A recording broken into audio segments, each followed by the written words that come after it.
बहुत आभार अभिषेक को। आज मैं इस सभागृह में हूं, ये इस सभागृह के बाहर भी बहुत चर्चा का विषय है।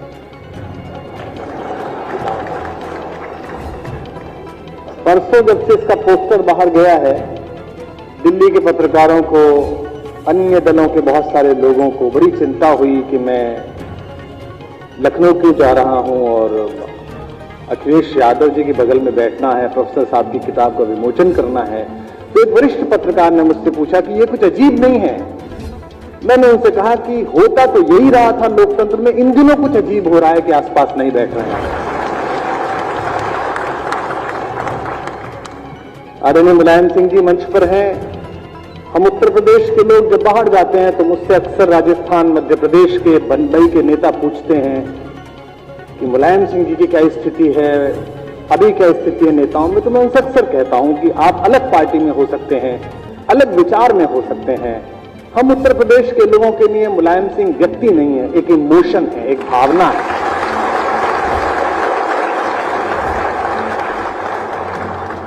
आप उनकी वैचारिकी से सहमत असहमत हो सकते हैं, उन्होंने जो निर्णय लिए उनसे सहमत असहमत हो सकते हैं, लेकिन जैसे आज लोग चर्चा करते हैं, मैं अपने बुजुर्गों के पास जब गांव में बैठता हूं तो चर्चा करते हैं कि नेहरू जी ये कहते थे, अटल जी ये कहते थे, इंदिरा जी ने ये कहा था, हमने लोहिया के साथ काम किया था। आप सब लोग इस हॉल में बैठे हुए जो आज बैठे हैं, जो देख रहे हैं, मैं ये जानता हूं कि आने वाले वर्षों में, आने वाली शताब्दियों में हम और आप इस बात पर जरूर चर्चा करेंगे, हमारी संतति जरूर चर्चा करेंगी कि हम उस समय में राजनीति देख रहे थे जब उत्तर प्रदेश में मुलायम सिंह थे, तो मुलायम सिंह राजनीति कर। आज सामने सुनने वालों का जो मजमा है, जो फहरिस्त है, उससे लेकर ऊपर तक ये बात सिद्ध होती है कि लोकतंत्र की सच्ची खुशबू ही ये है कि हम राजनीति के पार भी देखना सीखें। मैंने इस सूची को देखा जिसमें महनीय लोग बैठे हैं, जिसमें मंचों पर मेरे आशीर्वाद दाता और हिंदी की कविता पीठिका के कुलपति आदरणीय उदय प्रताप जी के सानिध्य में बैठने का सौभाग्य मुझे आज मिला। मैंने सूची देखते ही हेमंत जी से कहा एक कमी इसमें दिख रही है, तो उन्होंने कहा क्या? मैंने कहा उत्तर प्रदेश में चुनाव चल रहा है, शायद इसलिए ये कमी पूरी ना हो पाई होगी।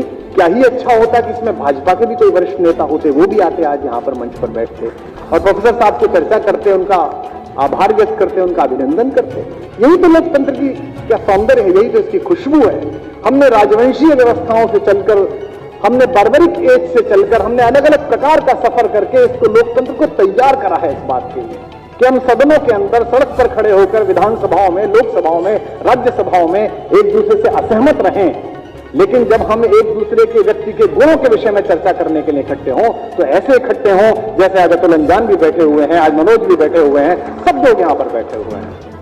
मेरा तो सचमुच अच्छा है अगर इस मंच पर कोई व्यक्ति इस शीर्षक के साथ सहकार कर सकता है राजनीति के पार, वो हम अकेला आदमी है, क्योंकि मैं सचमुच पार खड़ा हूं। जिन्हें बसा के आया था उन्होंने पार खड़ा कर दिया,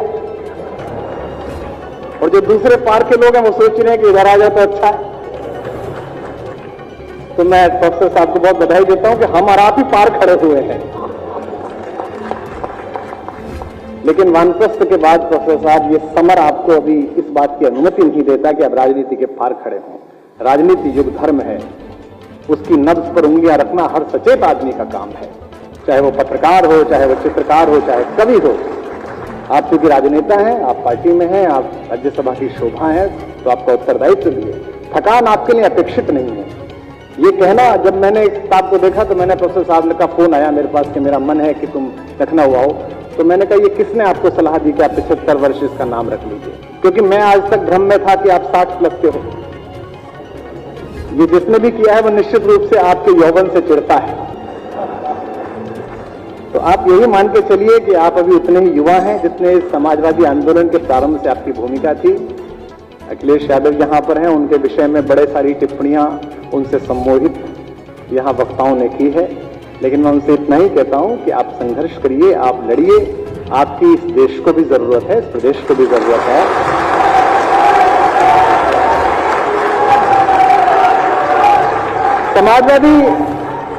समाजवादी परिवार की एक विशेषता है, इस परिवार की एक विशेषता है, क्योंकि मैं मंच का कवि हूं तो मेरा एक छोटा सा लोभ भी ये है कि हम हिंदी कवि सम्मेलनीय कवियों के लिए, हिंदी के साहित्यकारों के लिए जो सबसे अप्रोचेबल चीज होती है, सबसे ज्यादा आराम से जिनसे कह सकते हैं, कोई बात सुन सकते हैं, वो समाजवादी परिवार है। दिवंगत नीरज जी से लेकर हमारे प्रिय मित्र, मुझे आज भी याद है, मैं अमेरिका में था और हमारे एक बहुत ही योग्य गीतकार लखनऊ के थे देवल आशीष, उनको एक समस्या हुई। आधी रात फोन करने पर, उस समय अखिलेश जी मुख्यमंत्री थे यहाँ पर, तुरंत व्यवस्था हुई, उनका उपचार हुआ, हमने बचा नहीं पाए। तो अक्सर लोग अपने हिसाब से, अपनी इच्छाओं के हिसाब से सोचते हैं कि भाई सामने अगर व्यक्ति है तो आराम से होगा। समाजवादियों का, इस पार्टी का, इस परिवार का विशेष रूप से हिंदी के प्रति लगाव रहता है। तो एक बात बोल के मैं अपनी बात को विराम दूंगा। ये देश इस समय, जैसा मनोज बोल रहे थे, इस समय एक ऐसी स्थिति में है जहां थोड़े से ताप को कम हो जाना जरूरी है, गुस्से का थोड़ा कम हो जाना बहुत जरूरी है। और ये जो कुछ भी चल रहा है, जिससे भी मैं और आप चिंतित हैं, इस हॉल में बैठे हुए लोग, समाजवादियों से अलग अगर कुछ लोग बैठे हों तो उनको भी मैं विशेष रूप से कहना चाहता हूं, मंच पर भी है और नीचे भी अन्य पार्टियों के लोग बैठे हैं, इस मुल्क की मिट्टी की तासीर है, ये नफरत का बीज ज्यादा दिन सहन नहीं करती। यहां मोहब्बत का बीज ही चलता है, यहां प्रेम का बीज ही चलता है। एक दूसरे की बात सुनी जाए, एक दूसरे की बात कही जाए। तुम ही तुम हो तो क्या तुम हो, हम ही हम है तो क्या हम है। ये जो संवाद हमारे यहां समाप्त हुआ है, इसकी चिंता करना ये भारत के गणतंत्र ने सिखाया है। प्रोफेसर साहब की पुस्तक में मैंने देखा, विशेष रूप से ये मुझे पर्ची दी गई है और ये चूंकि प्रमोद तिवारी जी के लेटर पैड पर है, उनकी छोटी सी पर्ची पर है, जिसमें कहा गया 4 लाइन भी सुना देना। मैं राजनीति से बाहर आया हूं पर इतना मूर्ख भी नहीं हूं कि बिना पेमेंट कुछ करूं।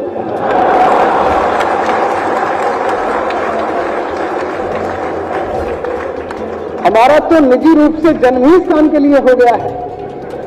2010 से 2014 तक इनकी पार्टी के खिलाफ लड़ते रहे, उसके बाद दूसरे आ गए, उनके खिलाफ लड़ते रहे। अब ये ऐसा ना हो जाए ये सत्ता में आ जाए फिर इनके खिलाफ लड़ो, तो ये बात ना हो जाए। तो प्रमोद जी का, तो प्रमोद तिवारी सबसे सुरक्षित इस मंच पे आदमी है।